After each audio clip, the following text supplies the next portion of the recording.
Now, first thing first, I want to say thank you and welcome. And I am saying thank you on your behalf to yourself, because I understand you could be doing a lot of other things. You could be doing a lot of other things right now, but you chose to make the time here to join me for the next 2 hours. I know we said 90 minutes. A lot of times, I do open up a Q&A, so we do tend to go into the 2-hour mark. So it's completely up to you. At the same time, though, what I really want to say is that at Trust Your Talent, we believe that time is not just money. Time is everything. And this is why I say thank you on your behalf to yourself, simply because of the fact that you are making the time, as a result, a commitment to elevate your financial education through real estate investing. So with that said, I'm going to get things going now. Today, it is a seminar. And so what do the seminars do? These are meant to be an interactive session that will help you answer some of the questions that you have about, in this particular case, because that's our topic tonight, leveraging multifamily investing, or at Trust Your Talent, we call it income properties, multi-unit residential. Multi-unit residential.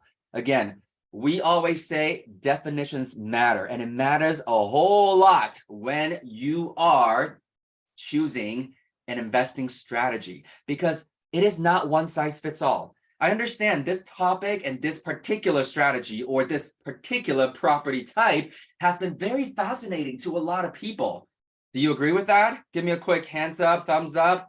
Use your emoji if your camera's not on right now. Okay. Over the last couple of years, especially during COVID, somehow multifamily became what seems to be the only strategy that everybody cares about and is going after. And so that's why I find that during times like this, we need to really reset the buttons a little bit and really look at every single strategy and every single property type objectively. And so once again, today I'm going to be asking for your permission right now to put my investor's hat on. Sometimes I'm going to put my trainers and mentors hat on too. I've been training and mentoring for nearly a decade now and been in real estate for almost 2 decades in my life so far. And there's been a stark contrast between the 2 decades almost that I've been leveraging real estate as my main asset class to generate multiple sources of income and long-term wealth. So I'm hoping that that's okay with you. And as a result, I am not a licensed anything. And so my lawyer typically like it when I put my disclaimers out there, because sometimes I'm going to share things with you that may be considered outside the box or in the gray area. And that's the thing. I don't like to call things gray area. I like to look at everything on spectrums. Okay. So it's really rare that you're going to hear me say things like right or wrong, black and white, do this, don't do that. However, when it comes to protecting you and helping you grow your portfolio, from time to time, I will put my foot down and say, don't do this, do that. Is that fair to everybody? Yes?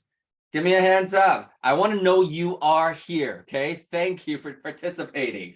As I mentioned earlier, I think you can all see me, right? Even though your camera's not on, a lot of yours.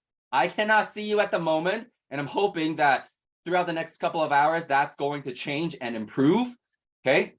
And so you can see my background, Asian, and I am not a banana. In case you have not come across that term, banana means yellow on the outside, white on the inside. That's not me. I wasn't brought up here. I was born and raised in Asia. And what that also means is I came with a lot of different, culturally speaking, money blueprints that I really had to rewrite in order for me to become the investor that I am today, so that I'm financially secure, financially confident, financially, I think a lot of people will call it successful. It's not a word that I like to use because, again, we're all taught to be humble.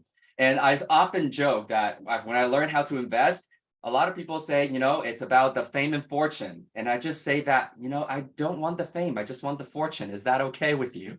However, at this point, it seems like in order for some of you to take me seriously, some of that fame needs to come out a little bit. So I'm just going to say, because of real estate investing and improving my financial education at every turn. It has made a very drastic financial difference in my life and many, many other people's lives around me.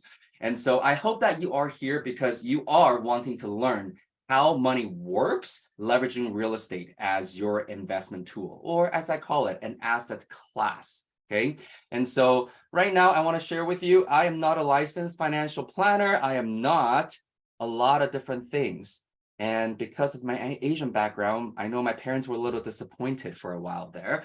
However, the beauty about being a professional real estate investor, or really investors of any kind, is the fact that you actually get to leverage all these professionals' time and knowledge and expertise, amongst other things. Okay. With that said, though, I don't have the red tapes around me when it comes to sharing what I think you need to hear rather than what you want to hear about money, about your financial future, and about your choices in terms of real estate investing strategies. Is that good with you all? Give me a thumbs up.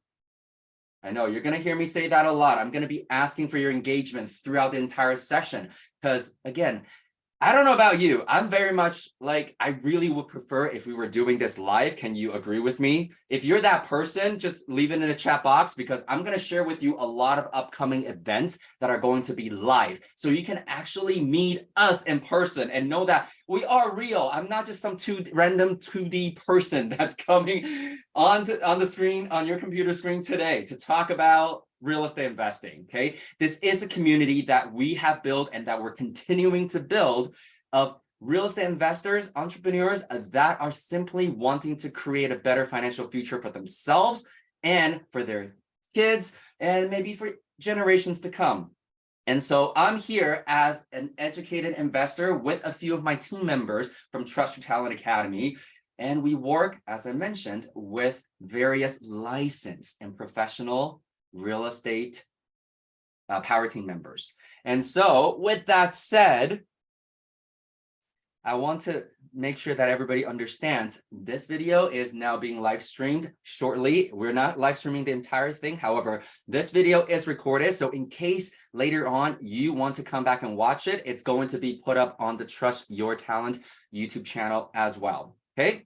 So with that said, before we get started, as I mentioned, I would like for you to be as present as you possibly can be. I understand just because you've made time in your life this evening to attend a webinar about real estate investing, it doesn't mean that life ends here.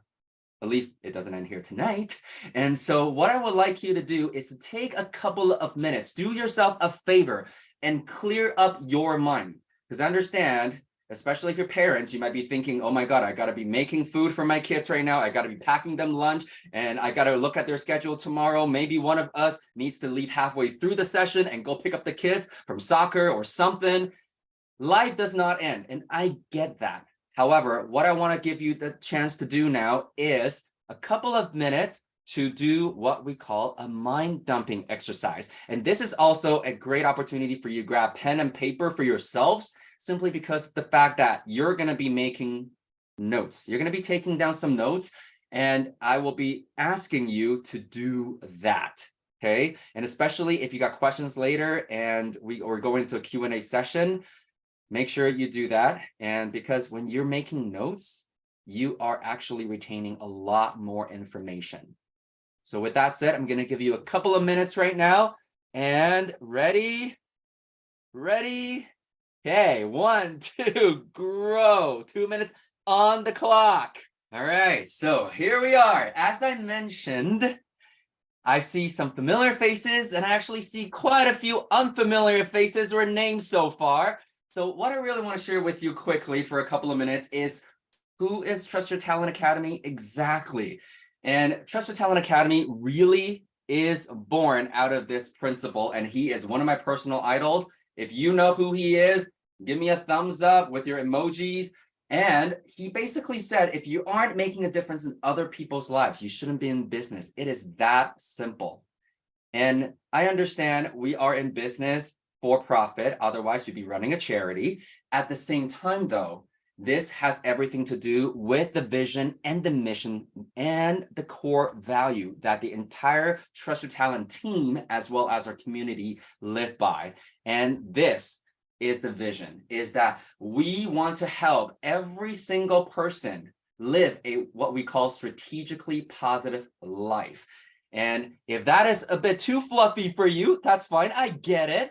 The vision right now that we have, especially the mission that we have right now, especially with real estate investing or financial education, is to help creating financial independence one person at a time. So I don't know what financial independence means to you. However, if you want to know what financial independence is defined as, I'm going to share with you a very easy and quick way that you can get yourself plugged in and follow along. And that is a little series that I've been putting on called My Daily Dose with Tim. It is hosted on YouTube. It is hosted on Facebook as well. So if you do not have access to those, make sure you leave a comment in the chat box and my team will be here to make sure that you are plugged into it so that we can keep this seminar running, okay? And so creating financial independence is really, really important to a lot of us here at Trust Your Talent, especially the coaches, the trainers, and the mentors, simply because it doesn't matter where you are, where you're from, who you are, where you're from, what your current socioeconomic status is, okay? I think many of us on the team have been, or at the very least, felt how you are currently feeling when it comes to money. And what we found is the fact that the moment we learn how money works, the stress starts to go away. And obviously, just knowing how money works is not enough for us. We want bigger, better, greater lives.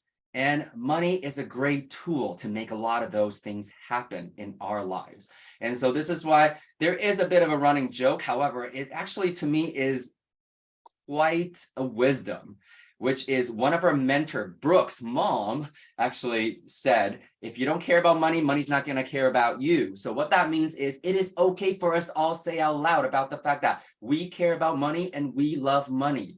Okay, it's like us being people with each other. If you don't love it, you're probably not going to get love in return. So it is okay. However, don't confuse it with the greed for money. It's very, very different. Okay, we fall in love with what money can do for us. And this is why one of my favorite saying has always been, if it's a problem that money can solve, you don't really have a problem. So who here, by a show of hands, would like to become that? You would like to have the resources to solve the problems that can be solved with money. Absolutely. And so with that said, money's great. At the same time, though, values is what we really live by. And so at Trust Your Talent Academy, these are the 5 core values. And I want to share with you, even though health, a lot of times people tend to just go into physical health, and these days, maybe even mental health. At the same time, this is why we are really doing everything we can to push financial education out into the world, because financial health has become, in my opinion, a bit of an epidemic. Maybe even some people would call it a pandemic, because it's affecting everybody globally right now. Okay, you might be thinking, oh my goodness, I wish I could walk away from my job because I don't like the office politics, because I don't like the bosses that I'm working for, or the work that I'm doing does not bring me purpose or meaning. I don't go to bed feeling fulfilled every single night. Or the fact that I have aging parents, or I have young kids that I gotta support. And on top of that, you're thinking, oh my goodness, I've made some bad decisions in the past, and I'm in a lot of bad debt. How do I even get ahead? I want to secure my own financial future and my own retirement. I don't need anybody to put their hands up right now, because I know this is a bit of an inward journey right now. And I just want you to think about why you are wanting to learn a little bit more about investing, because real estate is great. Real estate investing is a lot of fun. However, it could be stressful at times. I'm just going to be completely honest with everybody. It's not always rainbows and butterflies. And this is why you need a community and you need mentors to hold your hand through a lot of the tough situations through this entire journey.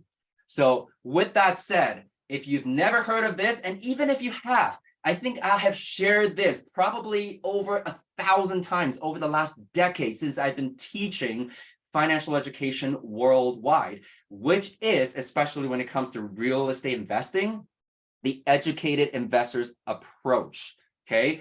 And the process that educated and professional investors use are very, very different from the amateurs. And so when it comes to amateurs, what do we mean by amateurs?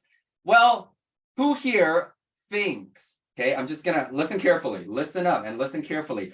Who here, by a show of hands, thinks that real estate is an amazing investment vehicle? By a show of hands. Who here thinks or believes even that real estate is an amazing investment vehicle?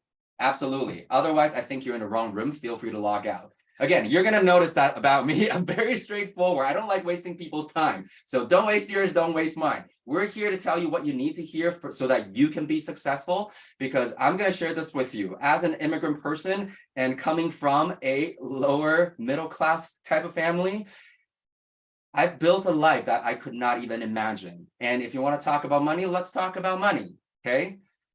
I want to share with you the fact that so many people, when it comes to real estate as an investment vehicle, they are actually not seeing it or using it the right way.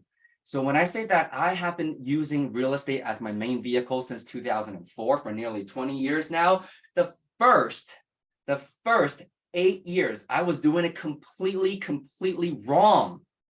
Completely wrong. What I was doing was, right now, I live in Edmonton, Alberta. Before that, I was living in Vancouver, BC. And so what happened was in 2004, I actually purchased a pre-construction condo to be my very first principal residence.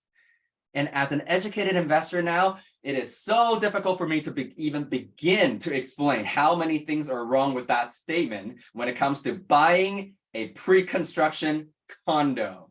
Well, actually, 3 things are very wrong with that. However, here's the thing. The moment my education kicked in, it completely shifted my thought process about it. And so what that really means at this point, and I'm going to just take that off for a little bit here and have a frank conversation with everyone, is the fact that when I bought that property, I thought, hey, you know what? I'm going to live in it. And when I'm living in it, I'm going to make extra mortgage payments, pay it down as quickly as I possibly can, because that's what my parents taught me to do. And that's what they told me to do. So even though I was already making a 6-figure income, I always felt like I was living on welfare lifestyle for a while, because you make $1, you basically spend 20 cents and everything else gets either saved away or you actually put it towards your debt. However, that's the thing. I did not understand the difference between good debt versus bad debt, okay? And then subsequently, I learned this very, very important concept. So before we get into the educated investors process, I want you to really think about this. This is one of my biggest aha moments when I started embarking on this journey. So does anybody know what a financial statement looks like by a show of hands? One person. 1 hand, 2 hands. So 2 hands so far. 3. Okay, good. However, we have 27 people in this room, minus myself and my coach, Nina. That's only a few hands, which means the majority of the people in this room don't understand how to actually look at a financial statement, let alone the different components that are in it. So I'm going to give you a very quick crash course. And this matters even more when we're talking about multifamily investing. Why? Multifamily, by definition, typically speaking, they are much larger assets. They're much larger assets compared to smaller properties, okay? So when it comes to a financial statement, the typical areas that typical 4 areas that you have are what we call income and expense. If you want to draw this down for yourself, feel free. Income, and then you have expenses, or some people know it as I&E. And that's because depending on your own background at the moment, you might be very familiar with an INE report. You may not be, doesn't matter. On an individual level, most of the times we just call that a budget sheet, okay? And then at the bottom here, you also have what we typically would call assets and liability. So I think these are all words that we've heard of. Can we all agree on that? Yes or yes? Yes? Okay. So assets and liabilities. And so these are the four main components that we always come across when it comes to looking at a financial statement. It can be a business of any sorts. However, even as a real estate investor, at the end of every year, when you're sitting down with your accountant, this is the kind of stuff that you're looking at. They're not going to be combing through, street number 123 on ABC Street. This is exactly what the rents were that year. This is exactly what the expenses were that year, okay? Especially if you have multiple properties under the same corporation already. You're looking at an overall report card on how your portfolio is performing and how it's doing. And so this is why every single property that we get into needs to be a cash flowing property. It needs to be a cash flowing asset. Why? Cash flow basically in business terms means net profit. Who here, by a show of hands, would go into any type of business knowing you're not going to make a profit? No hands. Funny enough, in this room, you're all very smart. Sometimes when we get out there in the marketplace, we get a little emotional. Our ego flares up a little bit, especially when people are pressuring you to buy something. And that's where education really counts, because you gotta stay cool as a cucumber, as they say. At the same time, though, this is why if every single property that you acquire in your portfolio is an income producing asset, do you think that as an entire financial statement, you're gonna be doing quite well overall speaking? Yes or yes? The answer is yes. Okay, so I know a lot of these things are very simple. However, I also understand that hearing it over and over again sometimes helps quite a bit. It helps you reaffirm and solidifies what you already think you know, or sometimes what you already know. Now, with that said, though, going back to what I was sharing with you, is the fact that I was never really taught how to think like the rich. And that's why, despite the fact that I had a six-figure income job and I was still looking for different business opportunities to embark on, meaning second jobs really at that point, because I didn't understand that time is not just money at that point.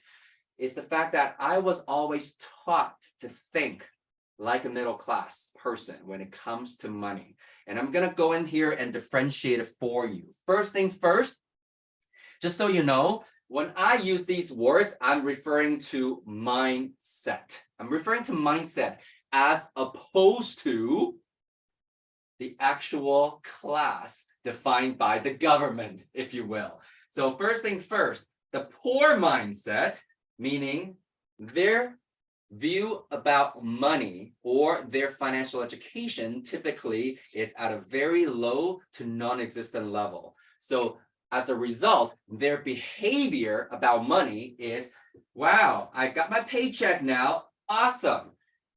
I'm going to be paying all the expenses that I gotta be paying. So what that means is I gotta pay rent or housing payments. I gotta pay insurance. I gotta pay for my cars. I gotta pay for parking. I gotta pay for food. I gotta pay for cell phones. Oh, by the way, Netflix, taxes, maybe even putting some money away into savings account.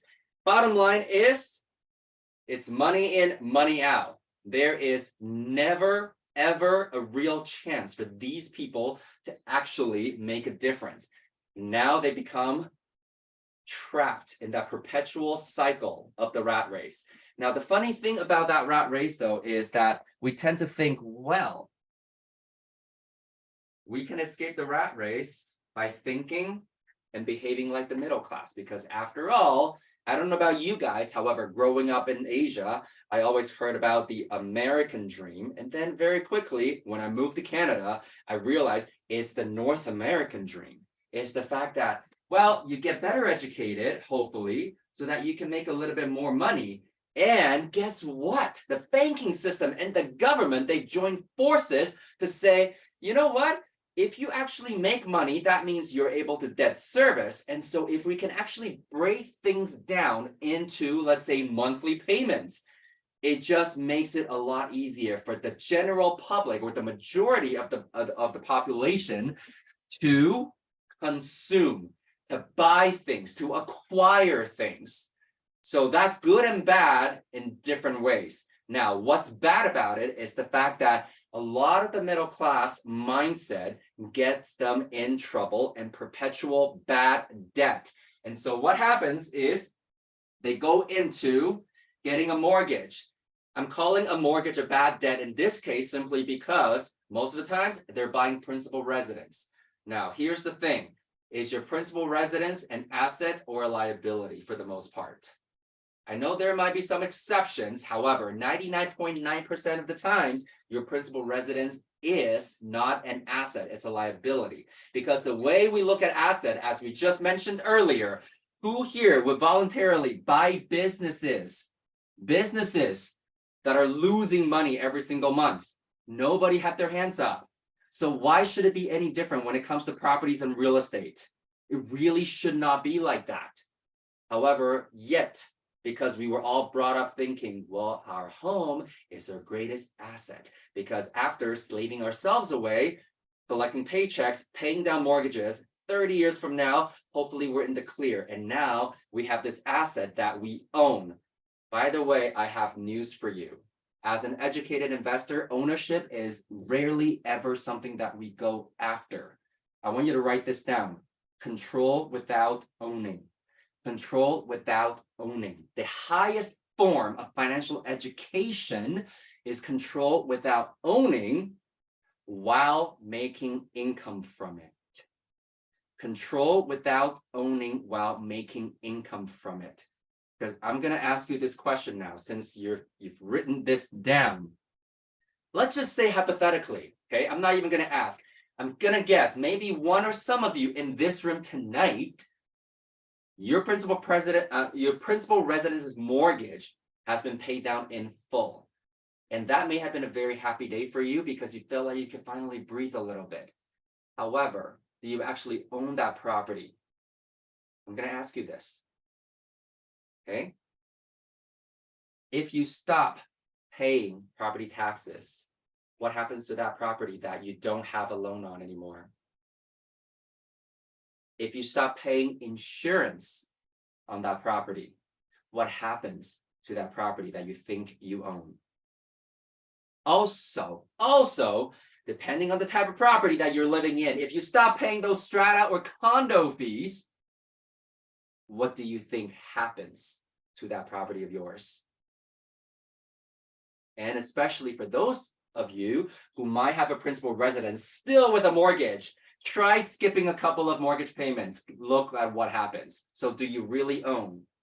No. And that's okay, because the moment you can free yourself from the concept of ownership, that's the moment that you start to see money for what it truly is, especially when it comes to using real estate as an asset class. It is a super powerful asset class. And to me, it's probably the best asset class for almost every single person because of the fact that it has a much lower volatility rate compared to many other investment vehicles out there, like crypto, like digital currencies, like, Forex, and a lot of the other things. But I'm not here to discuss any of that. I can share a little bit about that at different times. However, tonight, coming back here though, middle class mindset, get us into borrowing money. Once we buy that house, guess what? We might go to a furniture store and take out loans. We might have to buy home theaters. And then we need a nice new car to go with it.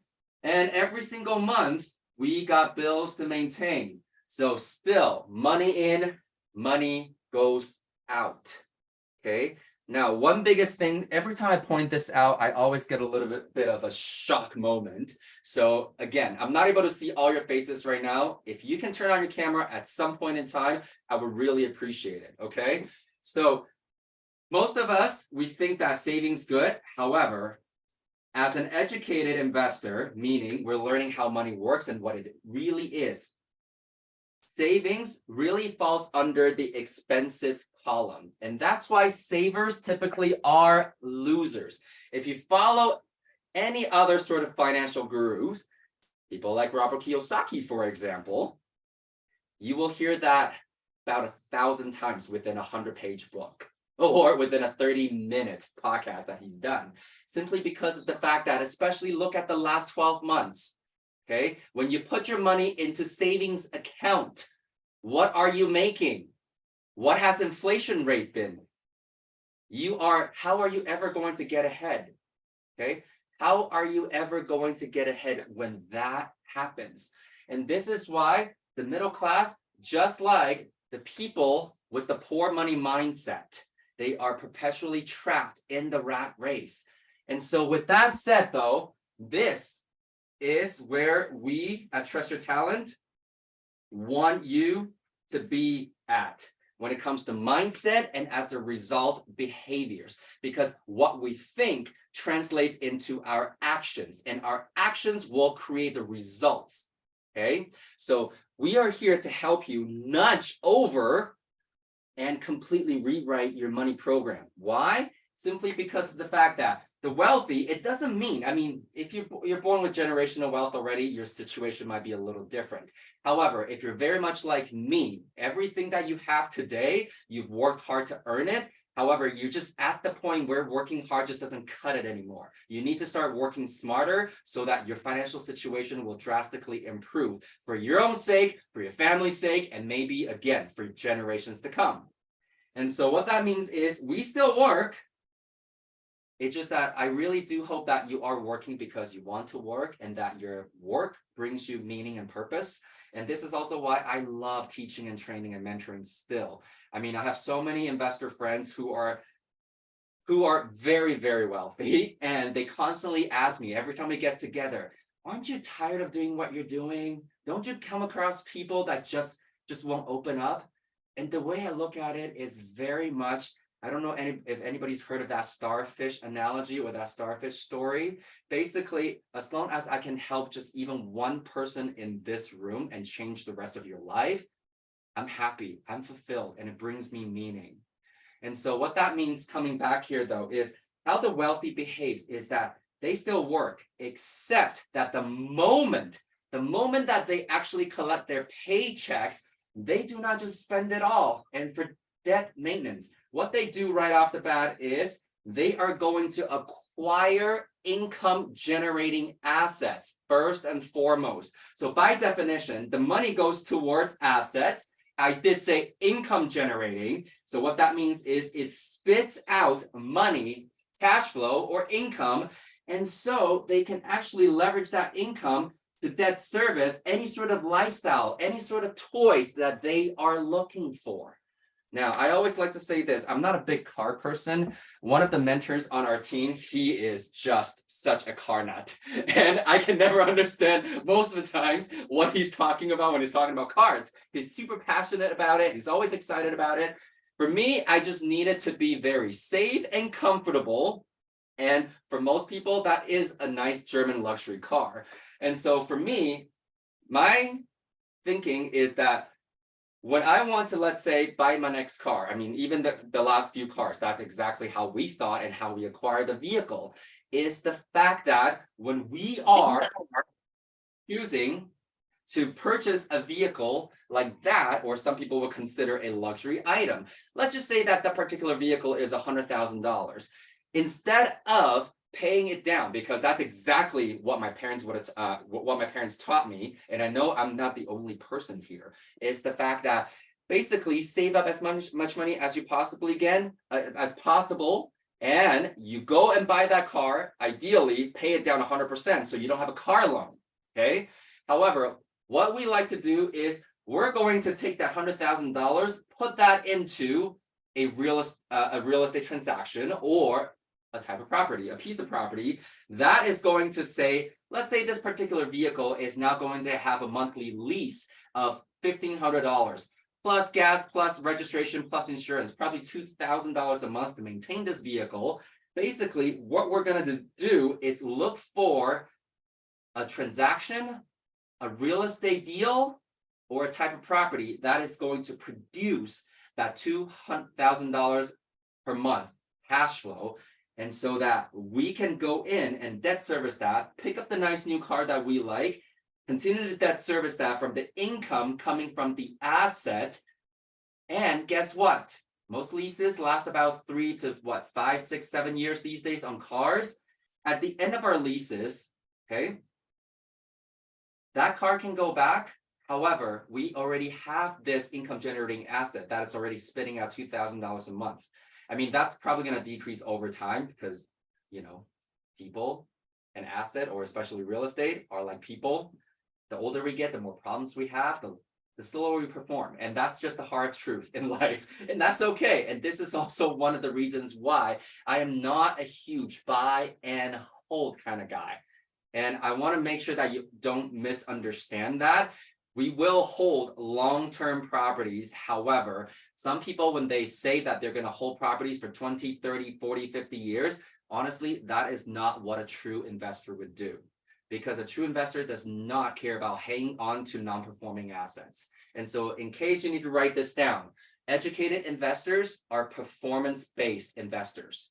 The moment it is not performing as well, you need to start to look at alternatives, okay?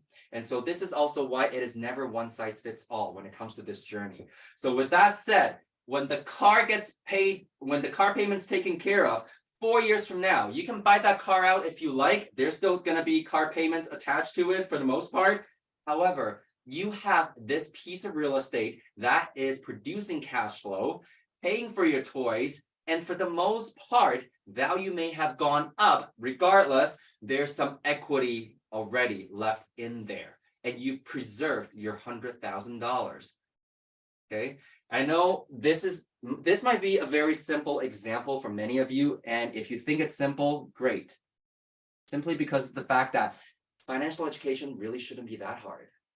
It's just that a lot of the times we let our feelings, egos, and emotions get in the way of making these decisions. Okay, and this is why instant gratification sometimes is really the root of all evil, in my opinion.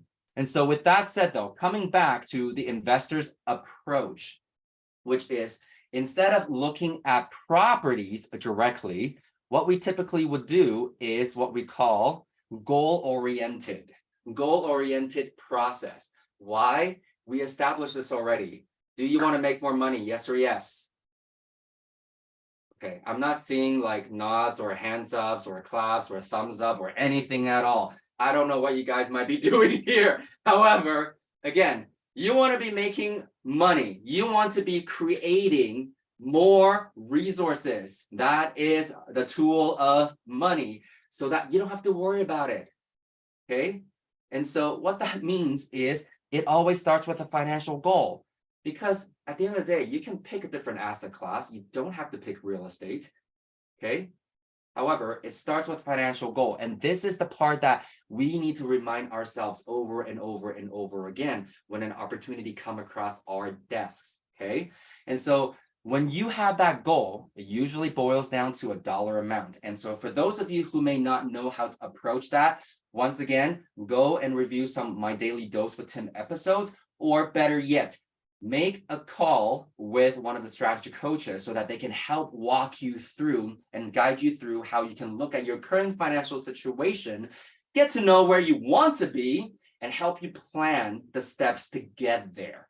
Now, that's exactly what we're talking about now, because once we know where you want to be, the next portion is probably the most key.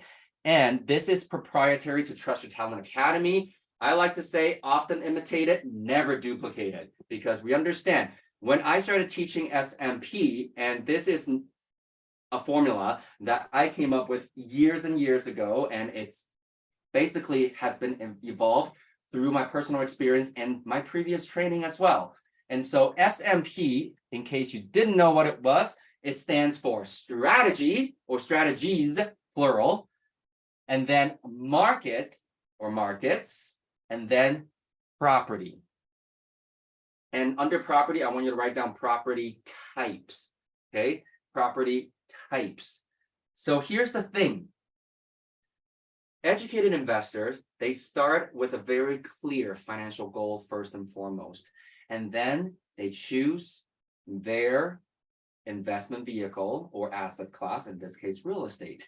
And then within the asset class, we go in and explore the different strategies that are viable and available in the different markets, okay? So that's the process that we take.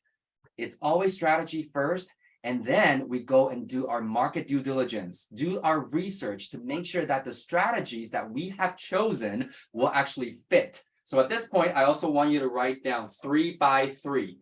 3 strategies in 3 different markets. 3 strategies in 3 different markets.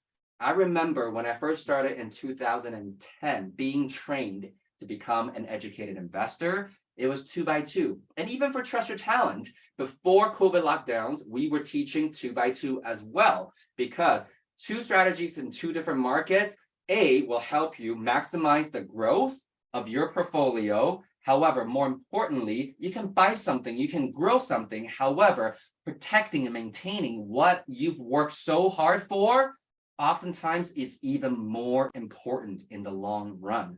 And that's why, if you remember, sustainability is one of the core values at Trust Your Talent, okay? So it applies in the sense of financial wellness, because if you've gained something, but you lost it, how meaningful is that? And how helpful is that when it comes to a piece of income producing asset? We don't want to lose that, do we? And so with that said, 3 by 3 these days, 3 different strategies in 3 different markets. And so strategies could include things like multifamily, single family, duplex, short-term rental, midterm rentals. A lot of those income property types, they're all long-term rentals for the most part as well in the beginning. And you can go into development, you can do infill small projects or bigger development projects. You can go into commercial, you can also build commercial from scratch. Industrial, you can use lease options, and lease options can be used in so many different ways. And that's where creative financing really comes in as well. And so there's so many different strategies that most people actually have never heard about, because the amateur buyers, as we call it, and there's no disrespect, because at one point in time, I was also an amateur buyer. I just made the decision to not be one anymore. And so amateur buyers, a lot of the times, what they do is they have one strategy. They do what we call the buy, rent, and pray. They will buy properties and then they will wait, because they'll rent it out and then wait for the big cash out day 25 years, 30 years from now, as I mentioned earlier, when the loan's completely paid down, which does not make sense whatsoever. However, they do buy, rent, and pray, because once they rent the properties out, they're always praying, oh my God, please give me good tenants, that they will always take care of my properties. They will always pay rent on time. And when they leave my property, they will always leave it in good shapes. How many people think that is a realistic strategy? By a show of hands. Oh, thank goodness, nobody put their hands up. Okay, so I think we're on the same page now. Okay, after all is said and done, we are all on the same page, because that's really not what this is about. Praying is not a strategy. Again, this is not a religious conversation. Okay, in this particular case, we are here to produce and generate income and long-term wealth. You don't pray for those things to come your way without taking any solid actions to make sure that you get yourself trained up properly. And here is just the thing that I think personally I get really puzzled about. So many people have openly spoken up about anti-investing training, or having a mentor or having a coach guide them. However, I mean, I don't know about what y'all do right now in this room. However, if you think about all the higher income earners in the typical professional scenario, your accountants, your engineers, your lawyers, your doctors, your surgeons, your nurses, and whoever else that you can think of, people that generally make very decent incomes. Okay, I want you to pick somebody in your life right now and just hang on to that person image in your head. I want you to think about the fact that all these people, they're making higher incomes than regular job people for a reason. These are typically the professionals that are required by law to consistently upgrade their knowledge.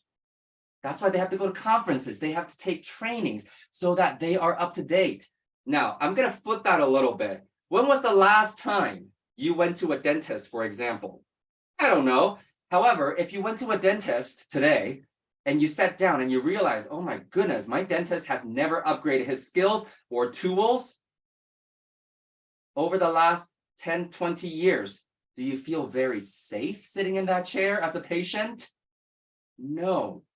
And so this is why when it comes to the subject of money and investing, I hold the same perspective. And it's not difficult to understand that you need to be educated one way or another so that you are not seen and, more importantly, behave like an amateur. Because educated investors in the long term also learn how to leverage other people's money. When it comes to managing and investing with other people's money, OPM, there is a certain level of duty that you hold.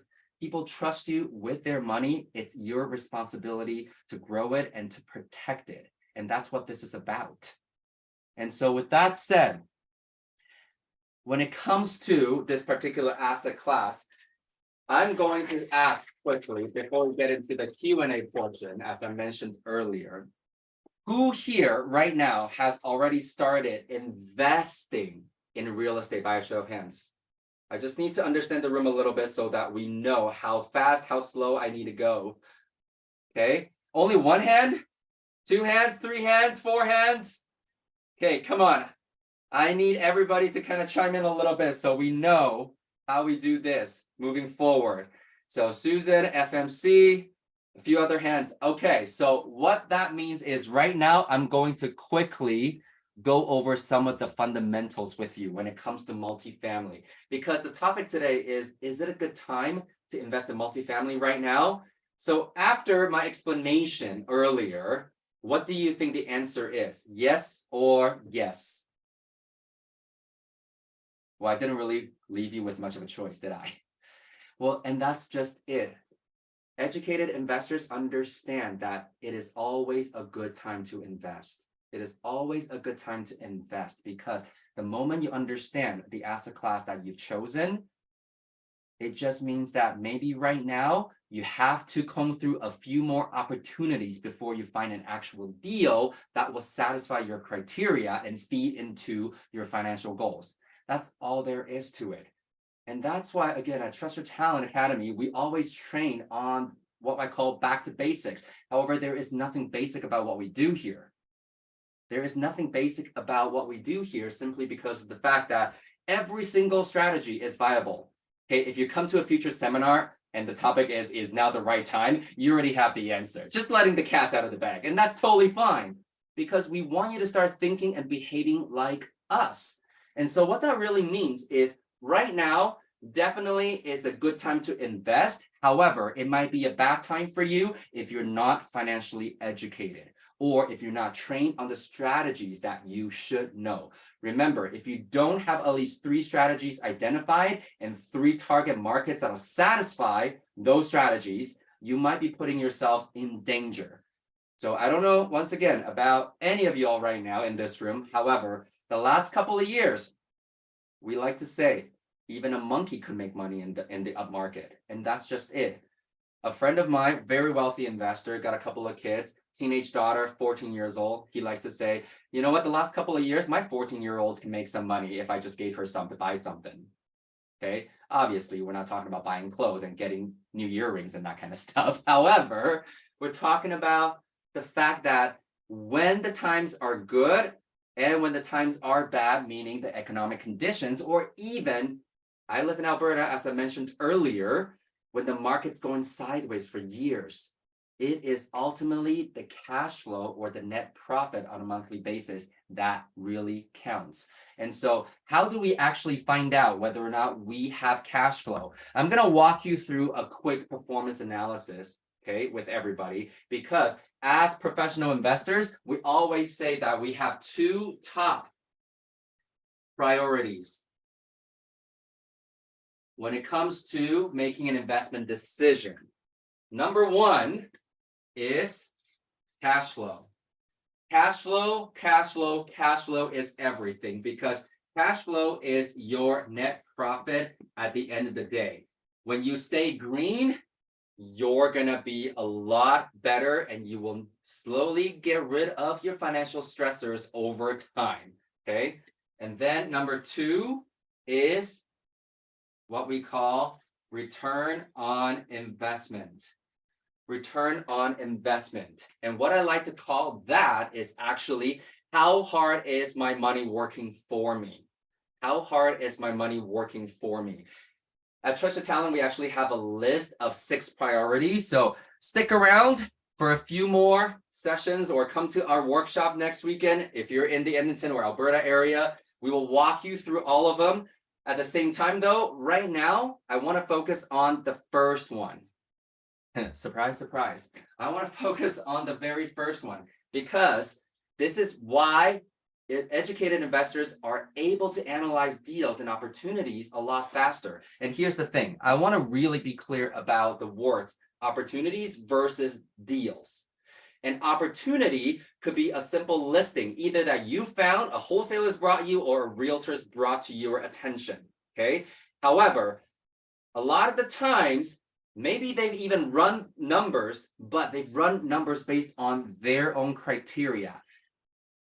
It only turns into a deal when it's gone through your own screening process, your own deal analysis process, because every single one of us in this room, we have different access to resources, we have different work and life experiences, and as a result, our risk tolerance levels are so vastly different. And so that's why what might be a good deal for Susan or Vince or even Cam might be a bad deal for me, because I operate and think differently based on my knowledge level, my experience level, and my past experience.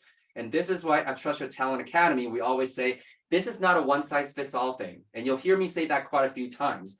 And that's why I don't understand, I will never understand the people that only take a weekend course and think that they're done with it.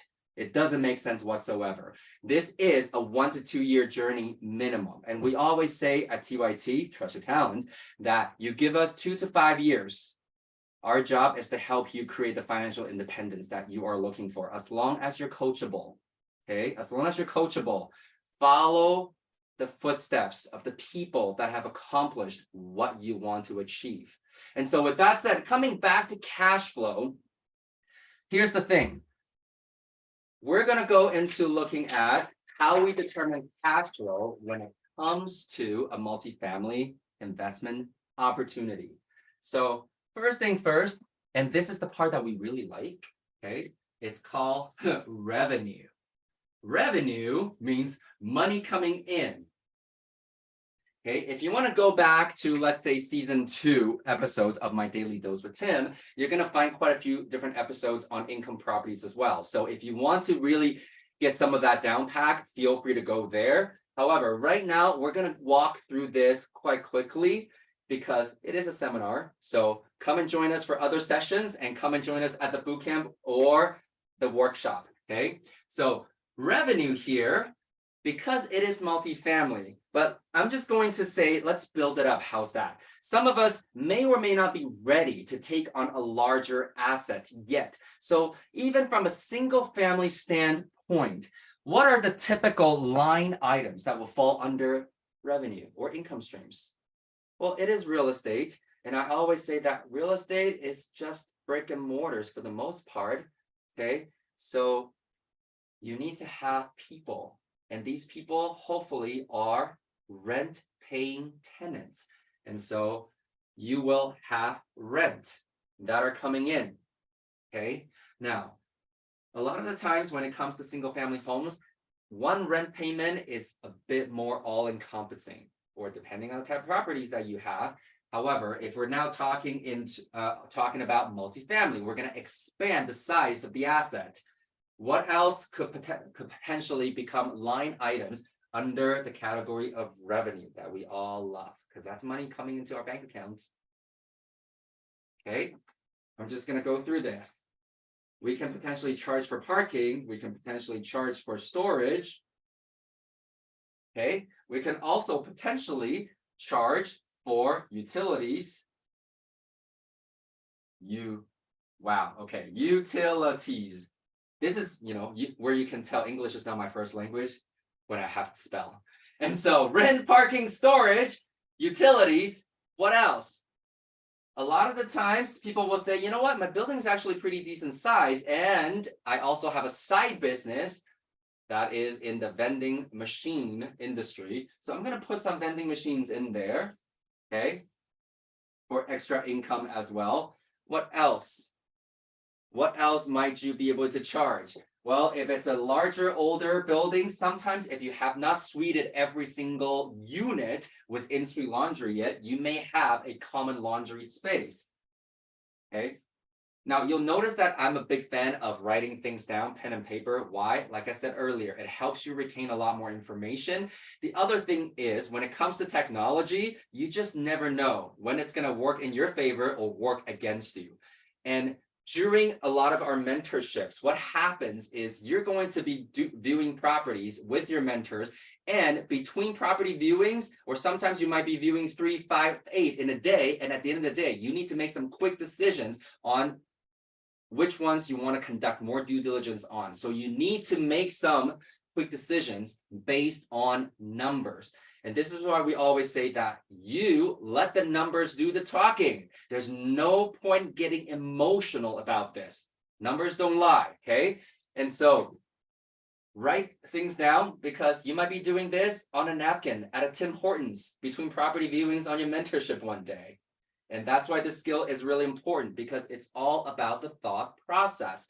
So with that said, rent, parking, storage, utilities, vending machines, laundry, there are quite a few other items that I can come up with. However, for the most part though, especially for some of you who might be venturing out into small multifamily units, these might just be it for now. Okay, if you're going into the larger dozens and dozens of units to hundreds and thousands of units in the same complex, that is actually a whole different consideration right there. So with that said, well, it's great to put money into our pocket. At the same time, though, like we said earlier, I&E, or in your financial statement, income and expenses. When we own an asset like real estate, there are expenses it takes, okay, on a monthly basis. And so what are the typical expenses to actually run this property? Well, a lot of the times, I know a lot of the investors, they want to put vacancy under the revenue column. However, to me, that has never really truly made sense. So I like to put that under the expenses column. The thing about vacancy though, okay, and here's just my quick tip to you all, is that so many people are taught to just A, Google, B, especially if you're in Canada, look at CMHC's data, or C, ask your mortgage brokers to see if they have additional data in a certain market that you've chosen to go into. I want you to and then put that number down in your spreadsheet. I want you to really think about this. Your vacancy is not just the market vacancy. And whatever market vacancy that you actually find out, I typically would double it, if not triple that number. For example, if it's 2%, I would actually use 5 to 6% as my vacancy consideration right off the bat. On top of that, vacancy also means, for the most part, you're doing this so that you can free up your time, so that you do not have to pay, so that you are paying a property management company to be in your place, right? And so a lot of the times, property management, and I don't mean property management fees, property management companies, they will charge for acquisitions, they will charge for turnovers, okay? And then also, every time you have a turnover, you may need to have some sort of refurb, so renovations, and as a result, you need cleaning done as well. And obviously carrying cost.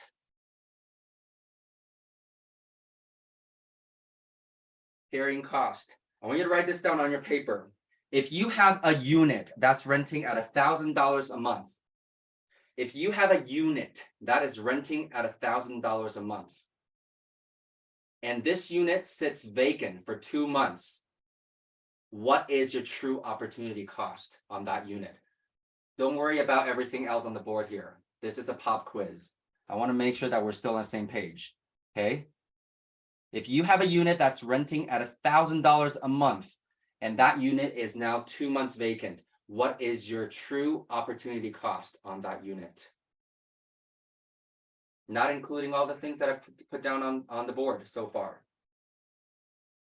It is actually $4,000. Okay, the true opportunity cost. Opportunity cost, not actual cost. Your true opportunity cost is actually $4,000 minimum at this point. Why? Because instead of going up 1,000, you've lost 1,000. So that true gap from 0 to 1,000 in positive is already an opportunity cost because you don't have that income. However, the 0 to the opposite 1,000, okay, the 0 to opposite 1,000, that's why at the very minimum, because the 0 to the minus 1,000 as your total opportunity cost can be your carrying cost, which a lot of times is your pity payments in addition to a lot of other things. However, that is your true opportunity cost. Okay, I want you to really, really, really think about that because I think sometimes amateur buyers, and this is what they don't see, is the opportunity cost in their calculations. And that's why we actually have much tougher contingencies and numbers that we actually set out for ourselves. Remember, an opportunity is not a deal. An opportunity is something that you put through this entire process. And again, depending on your level of education, your experience, and your level of risk tolerance, during your mentorship especially, your mentor and you can work out how you actually want to preset these numbers for you. And that's where the value of a mentor comes in, because we're all different, okay? And so other than vacancy, again, you have the actual property management fees that they charge because they will charge a percentage usually based on how much they've collected, okay? And that's the ongoing fee. What else is there? Again, you can be charging for utilities. However, a lot of the times you might still have other types of utility bills that you are paying. This could be satellite, could be the building's internet, that because the age of the building or whatever the case may be, you still have common spaces, for example, that you need to take care of, especially for laundry, right? And then after that, what else? Well, snow removal or lawn care. Those are seasonal items. And then, of course, we have property taxes. Those are a bit of a given. And then we also have insurance. What else? We always like to budget in pest control, okay? See, the thing about pest control, though, is the fact that some people go, no, you know, if it's like a 3-plex or 4-plex or even just a smaller multi, probably we don't need to budget for it. However, the hard truth is you actually need to, because it has nothing to do with the age of the property or even where the property is. You might say there are no bugs, there are no rodent issues, there's never been a history of infestations. It has nothing to do with the property or the area. It has everything to do with the tenants that are living there, okay? So tenants, they will move in furniture. Sometimes their furniture might already come with it, or they might be buying brand new furniture that's been sitting in the warehouse that got contaminated, or better yet, they buy something from Kijiji or Facebook Marketplace and they didn't know any better. And once it happens, it changes the game quite a bit. And so it's never if, it's always a when. And that's why we always budget that in, okay? So I'm noticing that maybe it's not showing the entire board. There we go. So we always budget that in, and so that you're not caught by surprise. And of course, the basic repair and maintenance.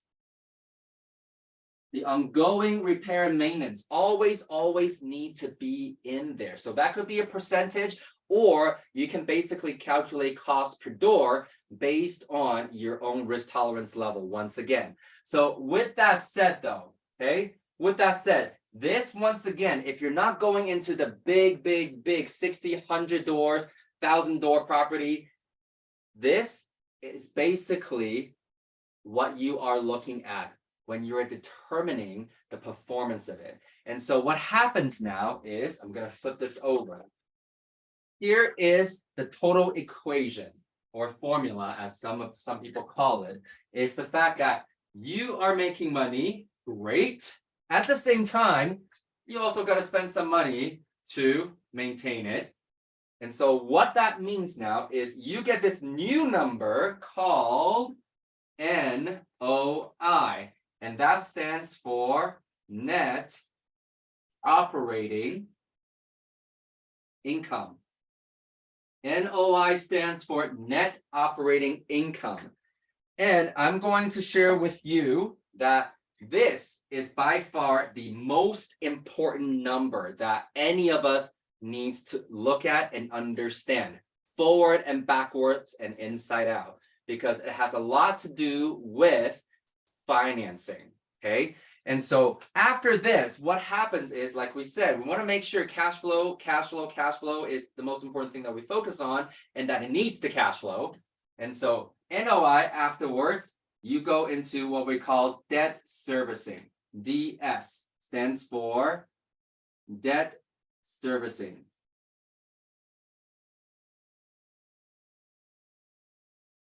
Because chances are you're going to be leveraging other people's money, and that could be in the form of a mortgage. Mortgage is OPM nonetheless. And then you will finally get to the point that you want to see, which is cash flow. Okay.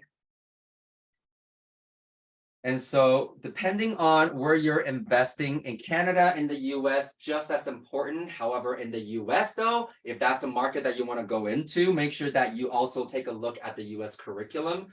Once you start to talk to strategy coaches, is the fact that you will notice that a lot of the lending criteria is what they call a DSCR, debt servicing coverage ratio. Debt servicing coverage ratio. Debt servicing, obviously, I don't have to remind everybody, is very important, pay your debt. However, again, when you're analyzing your numbers and assessing your opportunities on acquiring this property, and like I said, we're only talking about performance, but I just want to give you a little extra tip here, because I know some of you, especially Canadians, I know that because I was you. I wanted to go down into the US markets because, again, 10 times the population and way more different markets to play in. So it seems like a lot more fun and a lot more opportunities. However, you want to understand that debt servicing coverage ratio is super important in both countries. But with that said, this is the entire formula, okay? This is the entire formula. And why is NOI so important? Is because of the fact that I'm just going to touch on one thing right now with everybody. It's the fact that NOI determines how much money you can borrow.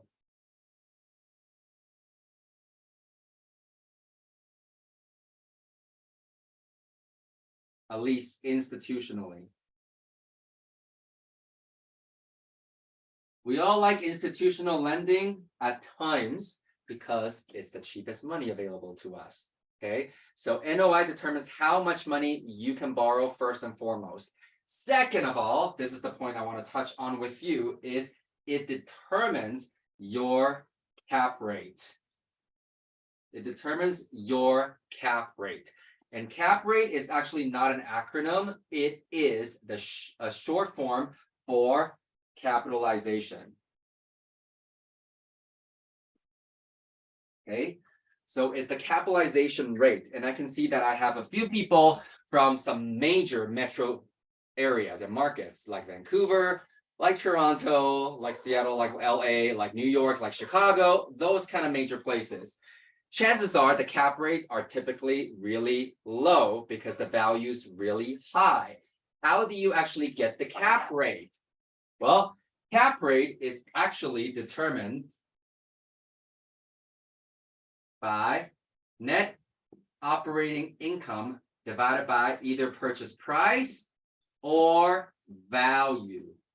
Okay, either a purchase price or value.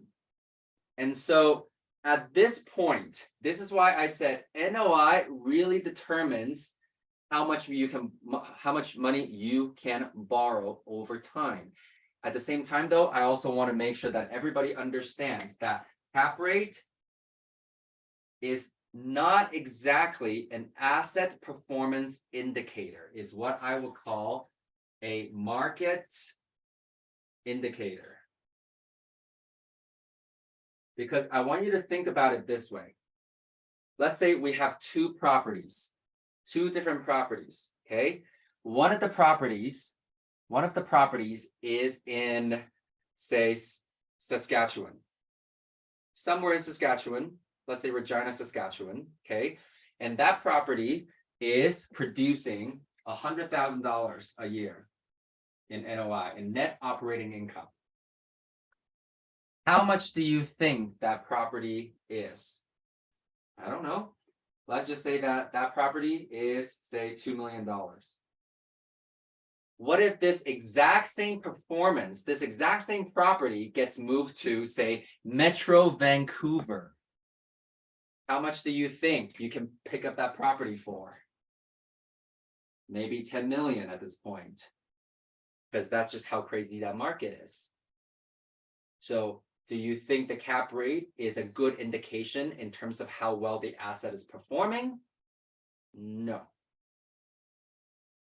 And so the reason why I wanted to make sure that everybody understands cap rate is because this is one of the first hooks that people will use to get amateur buyers to get interested. Because again, that number, first of all, is always positive somehow. Okay, it's always positive somehow. However, if you actually look at it, say, if the cap rate is 3%, what does that really mean? I just told you it's called capitalization rate for a reason. Whatever it is, your capital that you put into this investment deal, it's only making 3%. And that's why sometimes I know I get students and mentees from the major metro markets hoping and praying, once again, praying is not a strategy, hoping and praying that they can actually acquire properties in their own backyard. And honestly, though, again, depending on which income bucket you want to feed into, it just does not make sense. But people will always say, nothing cash flows in Vancouver, nothing cash flows in Seattle these days, nothing cash flows in Miami. That's totally fine. I'm pretty sure it will cash flow as long as you don't have the debt service. Okay? Because without debt servicing, whatever NOI it is you get, that's actually your cash flow. Does that make sense, everybody? And so that's the thing. However, at the same time, though, remember, and this is why I still talked about not just cash flow or net profit, it's also ROI. If you have the same pot of money and you dump it all into one, okay? You dump it all into one deal. How hard is your money working for you really when you are not able to leverage and scale? And so with that said, I want to make sure that everybody understands the thought process up to this point about multifamily, because we've already answered the question. Why did you come here tonight? Is now a good time to invest in multifamily? And the answer is absolutely. Absolutely. Now is the time to invest in any kind of strategies that you know how to execute well. Okay, so on that note, we have about 10 to 40 minutes left, depending on, if you budgeted 90 minutes or 120 minutes for this session. What I'm going to do is I'm going to quickly walk you through a couple of things and then completely open it up for Q&A so that way we can make sure that no information is missed at this point. So with that said, again, I will always say that I'm extremely biased. I know a lot of you here are already part of the QIT community. A lot of you have already been educated, however, not by QIT. So welcome. And I hope that you are getting the sense that what it is that we do and what we do stand for in the long term. Because we always say that when it comes to leveraging real estate as an asset class, it is not a get rich quick thing. It is not, it really isn't. However, we also like to say that it is a get rich for sure thing. So as long as you're coachable and you can follow instructions, it's going to be just fine. And so with that said, these are just two of my favorite quotes from some of my respected entrepreneurs and business people out there in the world. However, for some of you, you're always humming and eyeing, you don't know where to start. You might be going, oh, I'm not quite sure. Well, usually when that happens, that means something is pushing up against your comfort zone. Yes? And so break through your comfort zone right now. And I would like to ask you to actually take out your phone. This is the first time and probably the only time. Actually, no, 2 more times. This is the first time I'm going to ask you to take out your phone because I asked you to be present earlier. And some of you might already be watching this on your phone. Okay. So book a call with a strategy coach now. Because I keep saying these sessions are great. These are fun. And you can maybe take away some nuggets here and there. At the same time, though, depending on where you're at, it is not one size fits all. Have a conversation with a strategy coach. It doesn't cost you anything.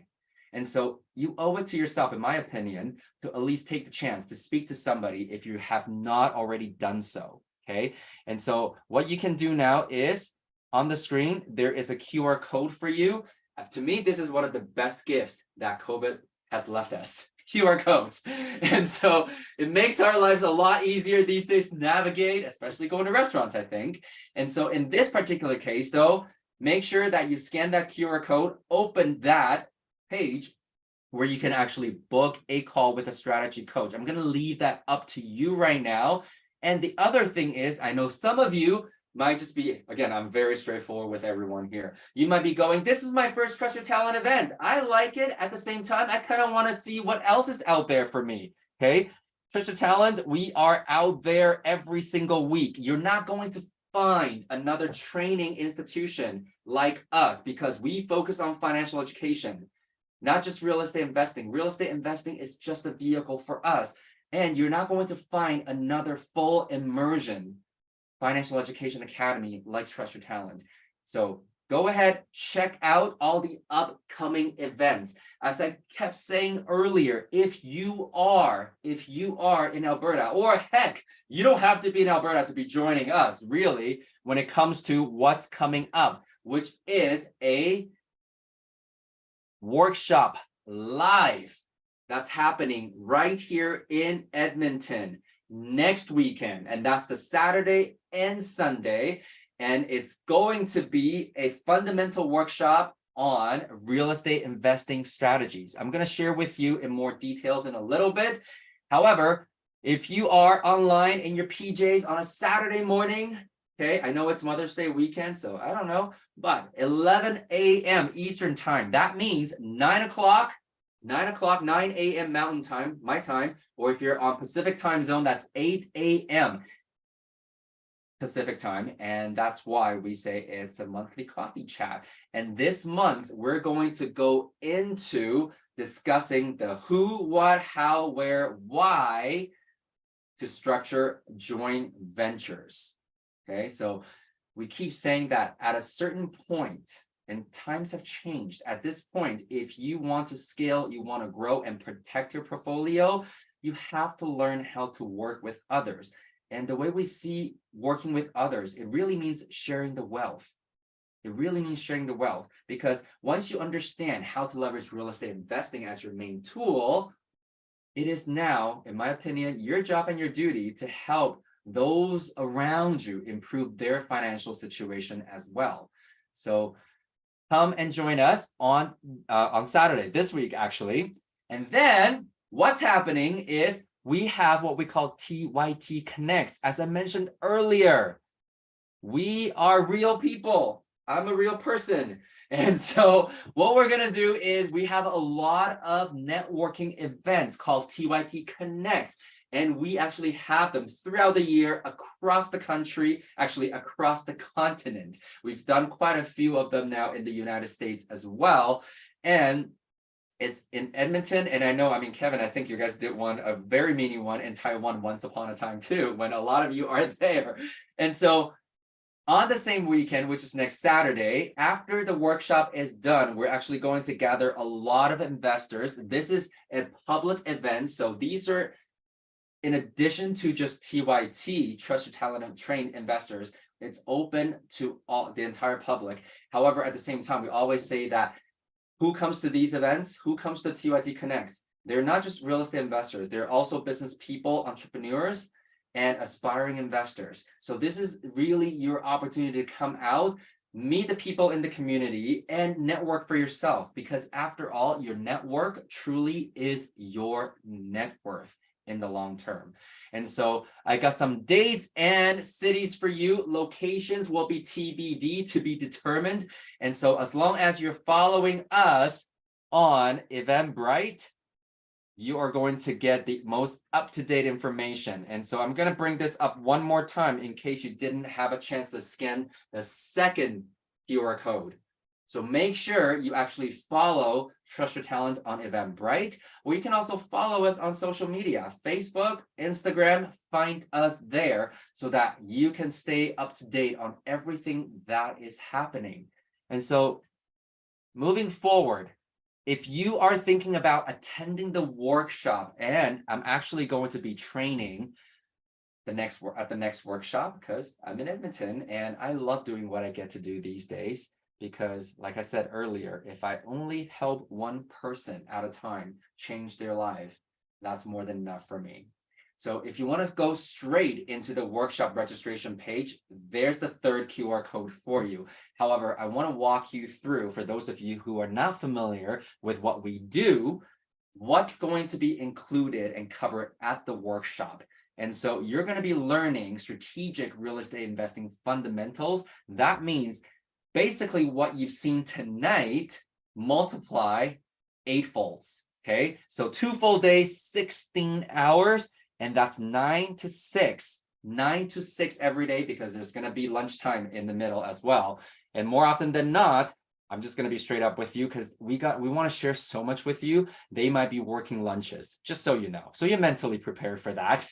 And then what you can expect here is the fact that we're not only going to go through hard strategies. So hard strategies are strategies that once you've actually gone to the advanced courses, you are able to walk away with spreadsheets and formulas and basically the A to Z, or the A to Z, as us Canadians would say, the A to Z of how to execute that particular strategy step by step. So over the 2-day weekend next week, we're going to cover distressed properties, wholesale assignment, lease options, and multifamily in detail. And on top of that, hard strategies are great. They really get us going, right? It gets us excited because we know that once we execute a strategy, that typically means that we're making money. At the same time, though, for a lot of us, soft strategies are just equally important, if not more important than the hard strategies. So what we're going to cover are the different creative financing strategies with you. That's a giant umbrella, okay? Creative financing is a giant umbrella. All the seller financing strategies actually fall under that as well. However, we're going to show you a couple of different ways to creatively put deals together, and then asset and income protection. Once again, income and asset protection is a huge, huge topic simply because of the fact that you want to make sure that you keep as much of your hard-earned dollars as you possibly can. By a show of hands, who here like the sounds of that? Okay, so here's the thing. So many people, though, I want to give you a bit of a pre-warning. Like I said, no filter here. I just want to be very straight with you. Time's valuable. So again, don't worry so much about the right legal structure, the right corporate structure. We're going to share with you the philosophies and the principle of how that works. At the same time, that is not the first thing you need to consider, because you don't got to pay taxes if you're not making money. So we want to help you make money first. Is that okay with everyone? I hope so. Okay. And so again, this is why soft strategies, they do go hand in hand with the hard strategies. And the other thing is we're going to also cover a lot more things through, because just hearing one person talk for the whole weekend is going to be quite boring, right? I'm going to have a lot of coaches supporting me that weekend. So we actually get to go into small group discussions, because through these discussions, we know that you actually retain a lot more. Because after all, it's going to be kind of like drinking from a fire hose. Okay. And then with that said, you're going to be given contract templates for various strategies, especially when it comes to wholesale and assignment. And why that is so valuable for you, simply because of the fact that when you have contract templates, what that means is you get to bypass hundreds, if not thousands of dollars in billable hours. Okay. So when we give you templates, it means that they are currently being used by active investors. And also the fact that a lot of us have already spent the time, the money, and the energy fine-tuning them. Some of them are simple, some of them are a lot more complicated than the others. However, this is why you will continue to have coaching sessions with a strategy coach too. And for some of you, if you're already at the point, because you're not brand new into this, you might be at the point where you're going, okay, this is why I need to go to the workshop, is the fact that I need to really learn how to speak to my strategies so that I can raise funds to fund my deal effectively. And we're also going to cover some of the legal aspect of raising funds as well, so that you don't get yourself into doo-doos with the government. Okay. And next is you're obviously going to receive the course materials and the recordings so that you can come back and review it if you like. And then we have scholarship opportunities, because we are a training academy. So we want to make sure that if you are wanting to learn, we're there to support you and help you in any way that we possibly can. I like to say, though, again, we're not a charity. So this is a hand up, not a hand out. You need to be reaching out your hand first. So schedule that strategy coaching call, talk to somebody, get yourself registered into an online bootcamp, or again, if you can make it to the Edmonton workshop next weekend, that's something that you want to do. And it doesn't end there, because we understand that some of you might need to make some fundamental adjustments in your life and your day-to-day schedules first in order for you to fit this piece in. And that's why we've opened up our core courses that include some of the business fundamentals, goal settings, business planning, budget planning, networking etiquettes, as well as time management. Those are all core courses that we have found to be very, very crucial soft skills that every successful real estate investors require in the long term. Because after all, we're here for the long game, right? Once you make that money, you want to continue to make that money. Once you've accumulated the wealth, you want to do everything you can in your power to maintain that over time. And so last but not least, for this year in 2023, we are also running online live boot camps. And so if you've gone to the workshop, you will actually be able to come back at no additional commitment whatsoever financially to attend as many refreshers as possible. These online boot camps happen every other month at this point, and existing Trust Your Talent students can already attend all these things unlimited. And so with that said, as you can see, we really truly want to give you a lot, because we really believe that it is like learning a brand new language. And that's why you got to be patient. However, follow the footsteps and you will become successful. And so with that said, all of that, we know that it is valued at nearly, if not over $10,000. However, again, we want to make sure that the first step is not where you say stop right off the bat. So we want to give you an incentive, and also want to thank you for making the time to be here with me tonight. I know it's about an hour and a half in now, and it's one person talking the entire time. And I know a lot of you have made an effort to interact with me, to put your hands up and all that. So I appreciate you. With that said, though, with all of you that are here, I want to make sure you know this. When you go to the Eventbrite page to get yourself registered, you will see a special pricing right now for $199.99 per person.